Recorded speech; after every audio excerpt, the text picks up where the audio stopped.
Nine class आप सब खैर वाफियत से होंगे। अल्लाह आपको अपने हिफ्ज़ो ईमान में रखे। एक्सरसाइज 2.4 शुरू करने से पहले मैं आपको कुछ लॉ करवाना चाह रहा हूँ। बच्चे अगर आप इस दफ़ा फिर बता रहा हूँ कंसेप्चुअली नहीं समझेंगे, नहीं सीखेंगे तो आप फ्लॉप हो जाएंगे, आपके मार्क्स पूरे नहीं आएंगे। जो हमारा पहला लॉ है वो है प्रोडक्ट लॉ।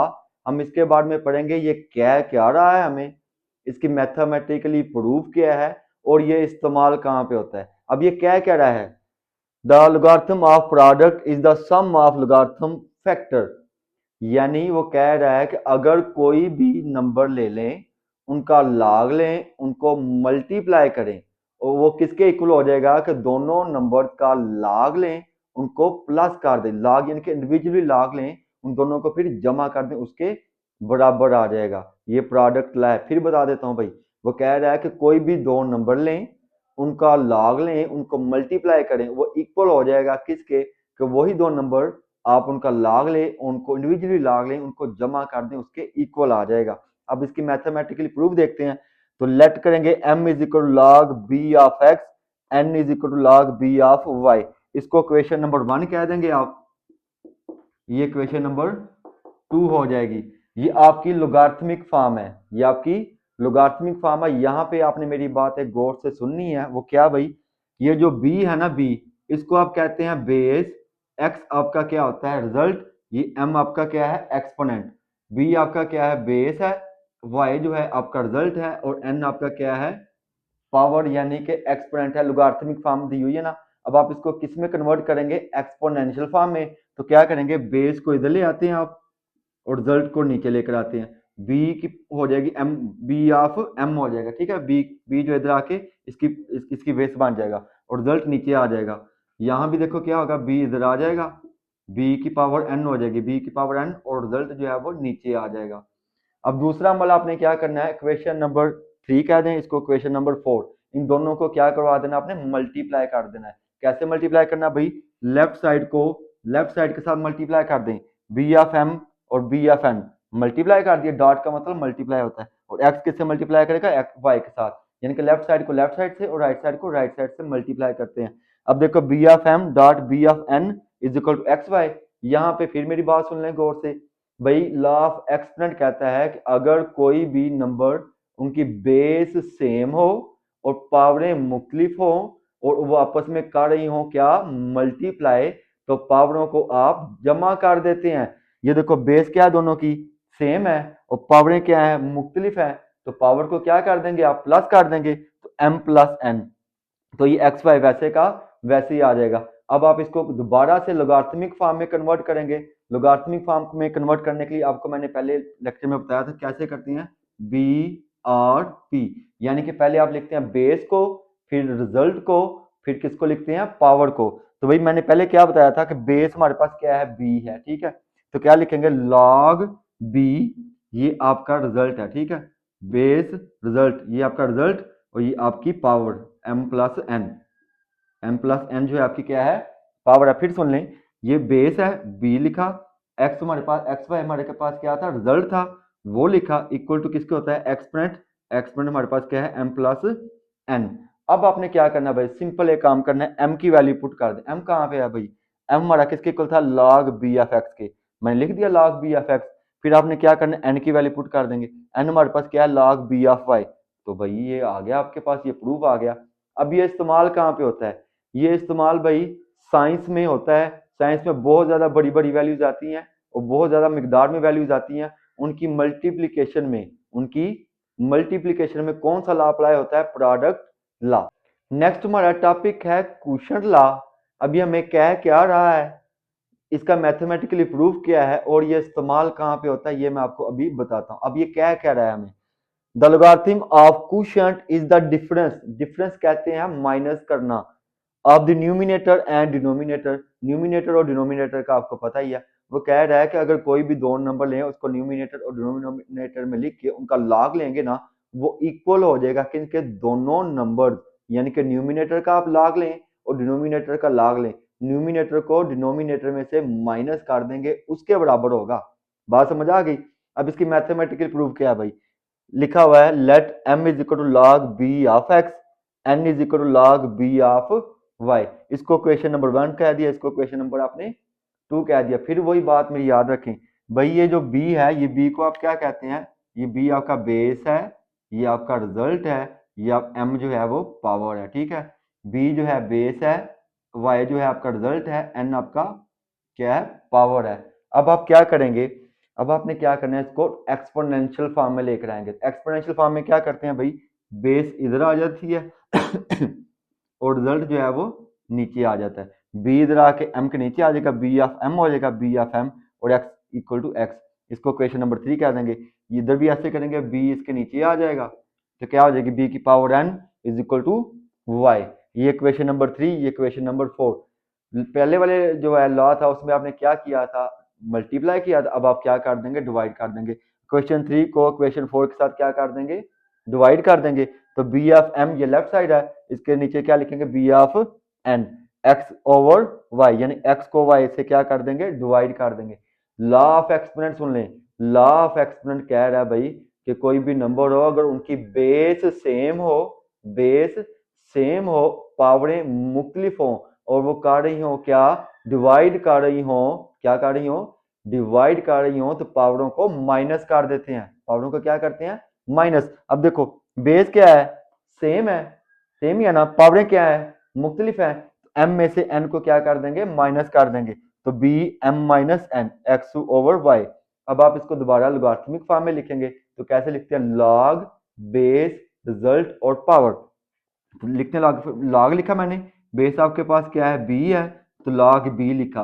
तो रिजल्ट आपके पास क्या है भाई, एक्स ओवर वाई वो लिखा, और एक्सपोनेंट हमारे पास क्या है, m minus n equal to m minus n. जब आप लॉगरिथमिक फॉर्म में लिख रहे होते हैं तो कैसे लिखते हैं, log base result equal to power होता है।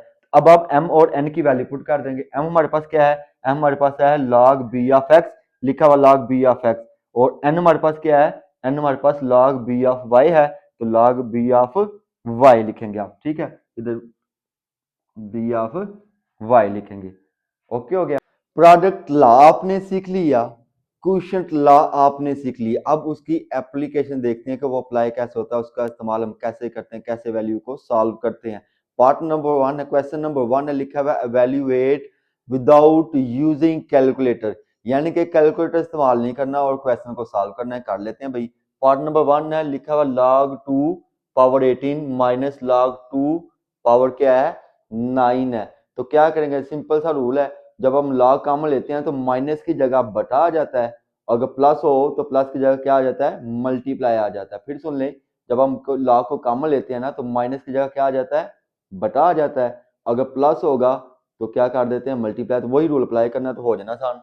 अब देखो माइनस है ना, तो log 2 दोनों में है, तो log 2 आप क्या ले लेंगे कॉमन, 8 माइनस की जगह लिख देंगे बटा ओवर 9, ठीक है जी। अब 9 को 18 पे डिवाइड करेंगे तो क्या आ जाएगा, 2 आ जाएगा, तो 2 की पावर क्या रह जाएगी, 2। देखो log 2 9 को 18 पे डिवाइड करेंगे क्या रह जाएगा, 2। यहाँ पे मेरी एक बात सुन लें गौर से, अगर बेस सेम हो और पावर भी सेम हो तो वो इक्वल टू 1 होता है। log बेस और उसका एक्सपोनेंट यानी कि पावर सेम होगी तो वो इक्वल टू किसके हो जाएगा, 1 के। कैसे, देखो लिखा हुआ log 2 raise power 2 is equal to 1 लिखा हुआ है ना मैंने। तो जब हम इसको एक्सपोनेंशियल फॉर्म में लिखते हैं तो बेस इधर चले जाती है, ठीक है, तो रिजल्ट नीचे आ जाता है, तो 2 रेज पावर 2 यही आता है। ओके, नेक्स्ट पार्ट नंबर 2 है, वो क्या लिखा हुआ, log 2 64 plus log 2 raise power 2। अब इनके दरमियान कौन सा साइन है, प्लस वाला, तो मैंने क्या बोला है, प्लस को खत्म करेंगे तो क्या आ जाएगा, मल्टीप्लाई log 2 कॉमन ले लेंगे, log 2 कॉमन आ जाएगा दोनों में, log 2 कॉमन आ गया। 64 प्लस की जगह क्या आ जाएगा, मल्टीप्लाई बाय 2, ठीक है, पावर नहीं होती है मल्टीप्लाई। तो 64 को 2 से मल्टीप्लाई करें तो क्या आता है, 125। 125 के प्राइम फैक्टर बना लेंगे, तो ये मैंने बनाया, मैं कितने बने हैं, 1 2 3 4 5 6 7, 2 की पावर 7। फिर देखो बेस सेम है, 2 है, पावर भी क्या है, वो भी सेम है, log 2 रेज पावर 2 है, तो किसके इक्वल हो जाएगा, 1 के इक्वल। तो ये वाला हिस्सा आपका टोटली किसके इक्वल हो जाएगा, 1 के, बाकी क्या रह जाएगा आपके पास 7। नेक्स्ट पार्ट नंबर 3 है, क्या लिखा, 1/3 log 3 power 8 minus log 3 power 18। तो पहले आप क्या करेंगे भाई, ये जो 8 है ना इसकी आप बना लेंगे पावर, तो क्या बन जाएगा, 2 रेज पावर 3 बन जाएगा, ठीक है। तो ये 1/3 जो है इधर आके 1/3 इसकी आके क्या बन जाएगा, पावर बन जाएगा, 2 रेज पावर 3 ब्रैकेट लगा के 1/3, तो ये 3 3 के साथ क्या हो जाएगा कैंसिल, तो क्या बच गया 3 raise power 2 log 3 raise power 2, ये log 3 पावर 18 हम वैसे का वैसे लिखते आ रहे हैं। अब log का जो रूल अप्लाई कर देंगे तो क्या होगा, log 3 कॉमन ले लेंगे आप, ये log 3 आपका, ये log 3 कॉमन आ गया, क्या बच गया 2 और 18, माइनस की जगह क्या लिखेंगे बटा 2 ओवर 18 आ गया, 2 को 18 पे डिवाइड करेंगे तो क्या आ जाएगा 9 आ जाएगा, 1 ओवर 9। अब 9 के फिर फैक्टर बना लें, क्या बनेंगे 3 की पावर 2 log 3 1 ओवर 9 है ना, 1 ओवर 3 रेज पावर 2 हो जाएगा। तो ये पावर 2 है ना, प्लस है ना, बटे के नीचे तो ऊपर आके क्या हो जाएगी, जब 3 रेज पावर 2 ऊपर आएगी तो क्या हो जाएगी 3 रेज पावर -2। तो देखो log 3 और फिर पावर भी क्या है सेम है, तो ये किसके इक्वल हो जाएगा, इतना हिस्सा 1 के इक्वल हो जाएगा, बाकी का बच जाएगा -2।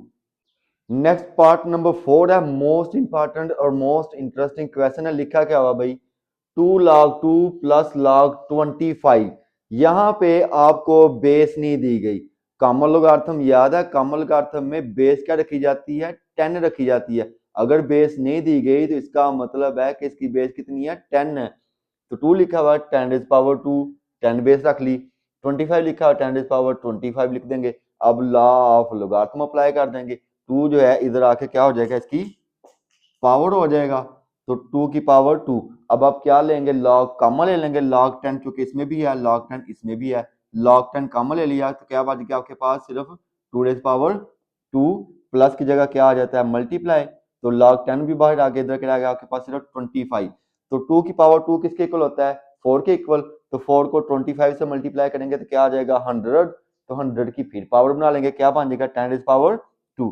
तो इतना हिस्सा किसके इक्वल हो जाएगा भाई, आपको याद है मैंने अभी बोला है कि अगर बेस और पावर सेम हो तो किसके इक्वल हो जाता है 1 के इक्वल, इतना ऐसा हो जाएगा 1 के इक्वल, बाकी क्या बच जाएगा आपके पास 2 बच जाएगा।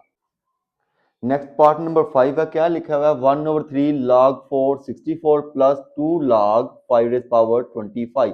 पहले आप क्या करेंगे 64 के फैक्टर बना लेंगे, इसकी पावर बना लेंगे तो कितनी बनती है 4 रेज पावर 3 बन गया, ठीक है। इधर 5 क्या बन जाएगा 5 रेज पावर 2 बन जाएगा, बनाना आपको आता है, ठीक है। तो अब नेक्स्ट क्या करेंगे आप लॉ ऑफ लोगारिथम अप्लाई कर देंगे, तो 1 ओवर 3 इधर आके इसकी क्या बन जाएगी पावर बन जाएगी, इस 3 की पावर बन जाएगी, ठीक है। तो 2 भी इधर आके इसकी क्या बन जाएगा पावर बन जाएगा, तो मैंने लिखा हुआ log 4 रेज पावर 4 3 1 ओवर 3।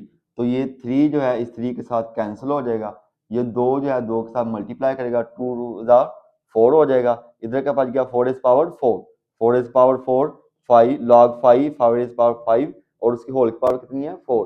अब देखो बेस सेम है 5 और 5 4 और 4, तो ये हिस्सा किसके इक्वल हो जाएगा 1 के, तो इधर का बच गया आपके पास 4, देखो 4 की पावर 4, ठीक है, इधर 5 की पावर 5, दोनों क्या है सेम है, तो क्या आ जाएगा ये भी 1 हो जाएगा, तो ऊपर क्या रह गया आपके पास 4, ये 1 हो गया, इसकी जगह 1 आ जाएगा, 1 प्लस 4 क्या आ जाएगा 5। नेक्स्ट 6 पार्ट है, लिखा हुआ log 3 raise power 12 plus log 3 raise power 0.25। Most important आसान है सवाल, बड़ा आसान सवाल है भाई, क्या है देखो log 3